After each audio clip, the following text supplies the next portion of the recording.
Hello बच्चों, तो आज हम शुरू करने जा रहे हैं पाठ 15 पत्र लेखन लेटर राइटिंग, जो कि पुस्तक हिंदी व्याकरण कक्षा 2 का एक पाठ है। तो बच्चों, सबसे पहले थोड़ा बहुत पत्र लेखन के बारे में जान लेते हैं। पत्र लेखन एक कला है जो संदेश पहुंचाने का एक माध्यम है। आजकल कंप्यूटर, इंटरनेट और मोबाइल फोन के उपयोग के कारण इसका महत्व कम हो गया है। तो बच्चों, यहाँ पर पत्र लेखन के बारे में बता रहे हैं, जो कि एक कला मानी जाती है जिससे हम संदेश पहुंचाते हैं। ठीक है बच्चों, आजकल कंप्यूटर आ गया, इंटरनेट आ गया, मोबाइल फोन आ गया, इस वजह से इसका महत्व कम हो गया। ठीक है बच्चों, पत्र दो प्रकार के होते हैं। ठीक है बच्चों, दो प्रकार के हैं। पहला औपचारिक पत्र, दूसरा अनौपचारिक पत्र। ठीक है बच्चों, तो सबसे पहले औपचारिक पत्र प्रधानाचार्य, सरकारी कार्यालयों आदि को लिखे जाते हैं। जो औपचारिक पत्र है वो हम प्रधानाचार्य या सरकारी कार्यालयों में संबंधित होते हैं, ये सारे पत्र वहाँ लिखते हैं। और दूसरा अनौपचारिक पत्र, ये पत्र रिश्तेदारों, संबंधियों एवं अपने दोस्तों को लिखे जाते हैं। और जो अनौपचारिक पत्र होते हैं वो रिश्तेदारों, संबंधियों और अपने दोस्तों को हम लिखते हैं। ठीक है बच्चों, औपचारिक पत्र फॉर्मल लेटर। पहला, आप बीमार हो गए हैं, डॉक्टर ने आपको आराम करने की सलाह दी है। अपने विद्यालय के प्रधानाचार्य को 2 दिन के अवकाश हेतु प्रार्थना पत्र लिखिए। तो बच्चों, यहाँ पर हमें प्रार्थना पत्र लिखने को बोला है 2 दिन अवकाश हेतु, क्योंकि बीमार हो चुके हो आप। ठीक है बच्चों, तो देखते हैं किस प्रकार से हम इस पत्र को लिखते हैं।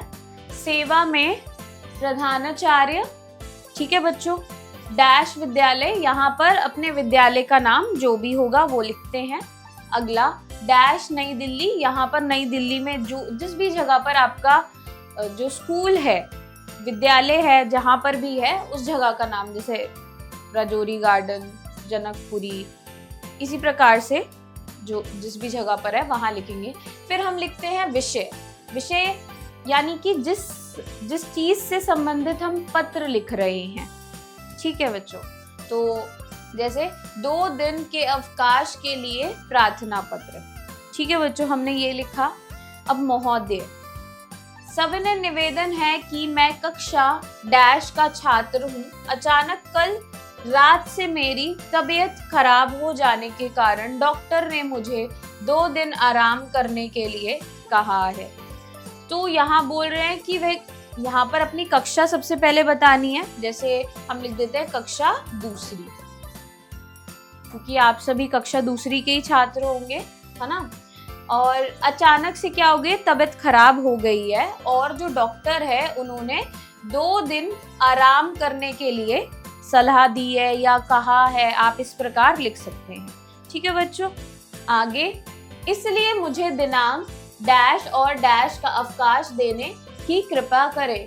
इसके लिए मैं सदा आपका आभारी रहूंगा।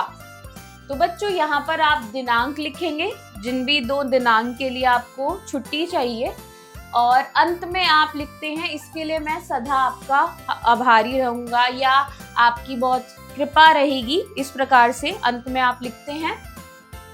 फिर धन्यवाद सहित और एक पंक्ति, 1 या 2 पंक्ति आप छोड़ते हैं। फिर लिखते हैं आपका आज्ञाकारी शिष्य, और यहाँ अपना नाम लिखेंगे, कक्षा लिखेंगे, और जिस दिन आप लिख रहे हैं पत्र उसकी दिनांक डालेंगे। ठीक है बच्चों, इस प्रकार हम औपचारिक पत्रों को लिखते हैं। यानी कि जो हम विद्यालय में हमें प्रधानाचार्य को लिखने हैं, उन पत्रों को हम इसी प्रकार लिखते हैं।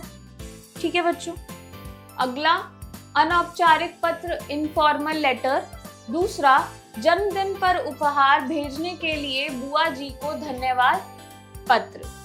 तो जन्मदिन पर उपहार बुआ जी ने आपके लिए भेजा है, तो उसको आप धन्यवाद कह रहे हैं बुआ जी को, तो उसके लिए आप पत्र लिख रहे हैं।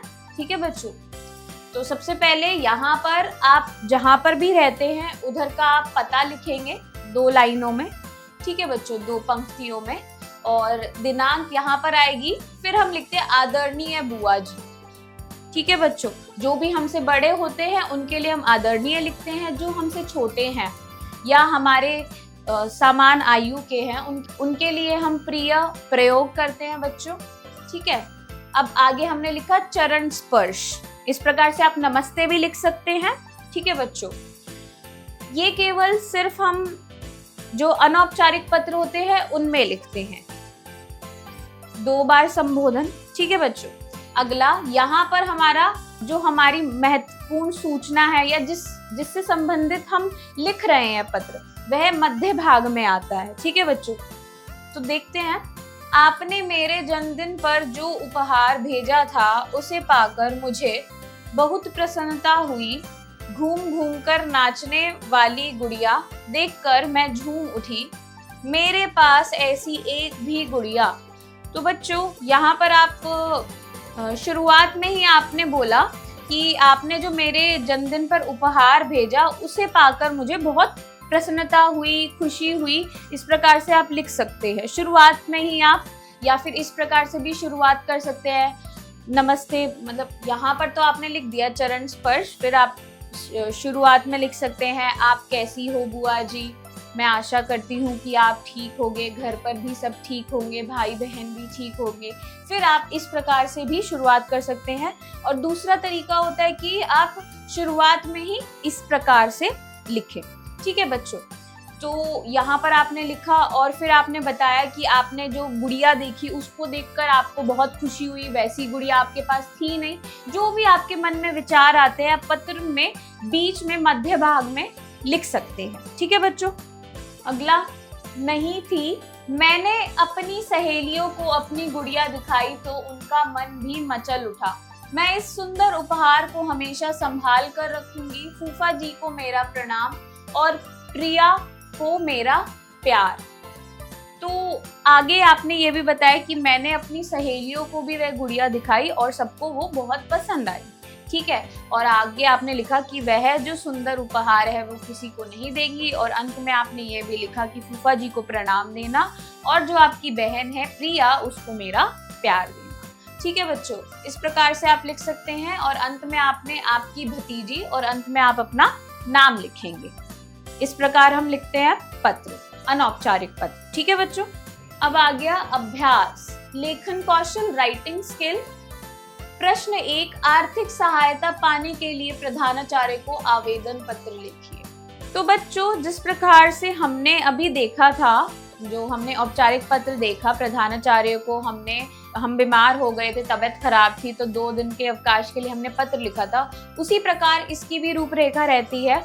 सबसे पहले हम सेवा में प्रधानाचार्य जी, फिर अपने विद्यालय का नाम लिखेंगे, पता लिखेंगे, फिर दिनांक डालेंगे, फिर विषय लिखेंगे। विषय यहाँ पर बदल जाएगा, आर्थिक सहायता पाने हेतु। इस प्रकार आप बस इतना लिखेंगे और फिर आप लिखेंगे महोदय या महोदया। महोदया हम अगर वह स्त्री हैं उनके लिए प्रयोग में करते हैं, और महोदया अगर पुरुष है तो उनके लिए प्रयोग में करते हैं। आगे हम लिखेंगे सविनय निवेदन यह है कि मैं आपके विद्यालय की कक्षा 2री में पढ़ने वाली छात्र या छात्रा हूँ। छात्र हम लड़के के लिए प्रयोग में करते हैं और छात्रा हम लड़की के लिए करते हैं। ठीक है बच्चों, और फिर आप लिखेंगे कि मेरे पिताजी का काम बिल्कुल अच्छे से चल नहीं रहा है, वह बहुत बीमार है और मेरी माँ घर पर काम करती है, घर में कमाने वाला अभी कोई नहीं है, हमारे घर में बहुत आर्थिक तंगी चल रही है, तो कृपया करके मुझे आर्थिक सहायता दे और इससे आपकी बहुत ज़्यादा कृपा होगी। इस प्रकार से आप लिख सकते हैं पत्र, क्योंकि आपको आर्थिक सहायता मांगनी है।